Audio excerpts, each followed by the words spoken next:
Okay, well, we have two tapes on Stanford, and so we have a pretty good idea of what they're doing out on the court. And so one thing I think is to be mentally alert to what we're telling them so that they don't get surprised by things that Stanford does. They set a lot out of the back row in certain rotations where they have both Fortune and Hannon, they're two really outstanding players.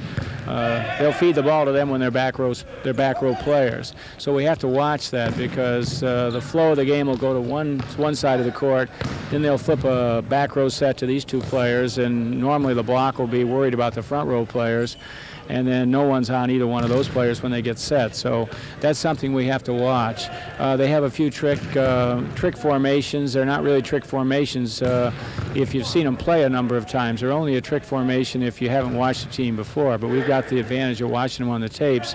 So we just have to watch when they get in those two formations and make sure we're not blocking players that are ineligible players. I mean, they'll bring back row players up that maybe can't spike in the front row, and if someone's not watching and doesn't know what they're doing, a lot of times they'll think they're front row players, and so you waste a blocker on somebody that's not even going to get set.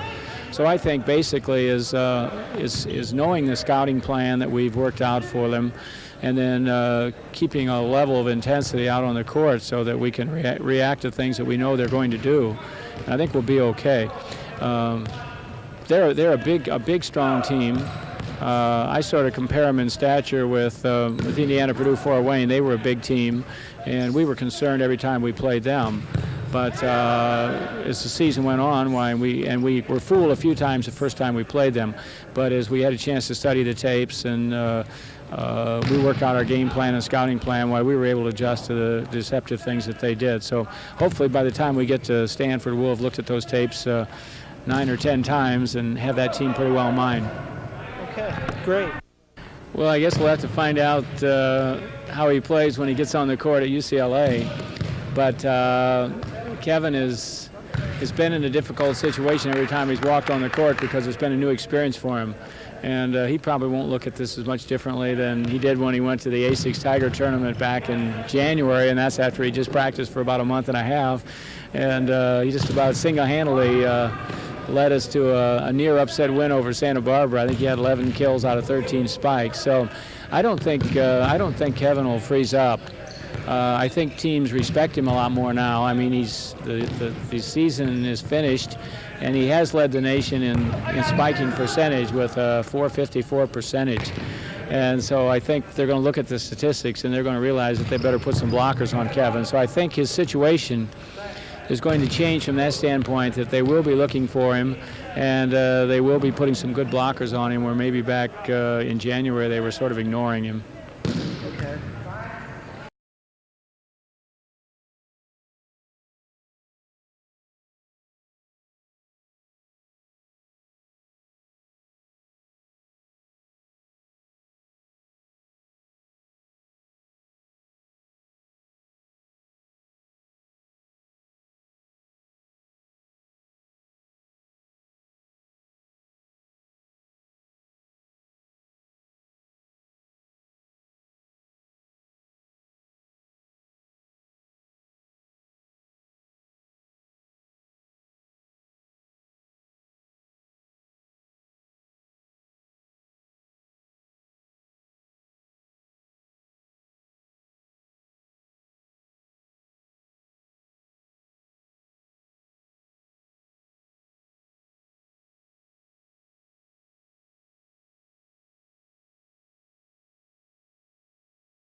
Okay, well, against Stanford, we're going to have to be able to pass well. We got to split their big block. They have a huge block, and we're going to split the block, make sure we're hitting one-on-one as much as possible. Another thing we're going to have to do is serve well. We're going to have to serve their big guy, Scott Fortune. We're going to try to serve him off the court, give him every ball, make him worry about it, make him work extra hard. so he doesn't have to worry about his hitting and stuff, so we'll take that away from him. One more thing, we'll have to dig a lot of balls. Every shot they hit, we want to get a hand on. So basically those 3 areas. Okay. Yeah, well, in the last few weeks, we've been playing real loose, and I think that's the main thing we're going to keep doing is just going to the Stanford matches, playing loose, just playing our game. You know, if we can't beat them playing our game, then we can't beat them. But I think we can beat them playing our game if we play our best. And so we're just trying to keep the young guys loose. And playing in Poly, of course, they're going to be a little nervous, but, you know, first after the first point, they'll be rid of that. So we're just going in real loose and confident.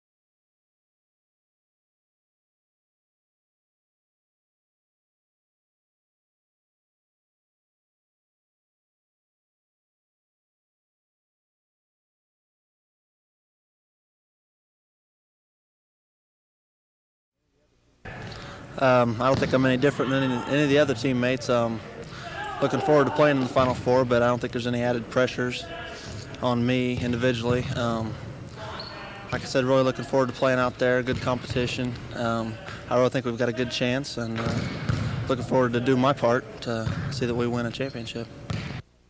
No, we really haven't talked about that much yet. I don't think they really consider me that much of a newcomer anymore, I don't think. I'm more a part of a team now than I think I was before, but I don't think they expect me to play without any apprehension, just like the rest of the team does, and I don't think I have to worry about anything. I probably just realized then that I'm at Poly Pavilion, UCLA, and that this is the Final Four, and it'll probably hit me about right then.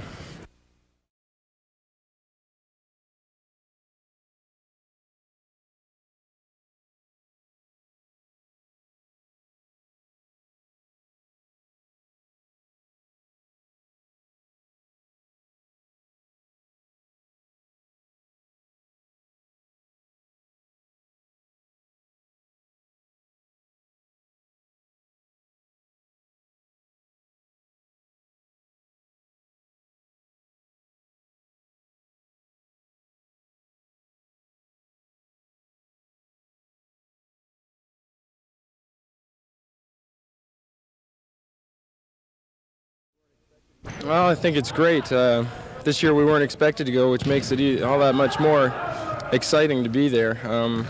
Last year was great, but we're hoping to improve on this year, and I think we got a good chance now that we have the 3rd seed to pull an upset over Stanford.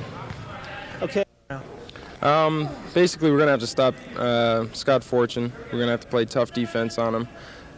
We're probably not going to be able to block him too much, so we're going to have to just stay deep and pop the ball up and just get it back at him. Hannah's another guy we got to stop, or Hannon, whatever his name is. But those are the 2 big guns, and we're going to have to stop them if we're going to win.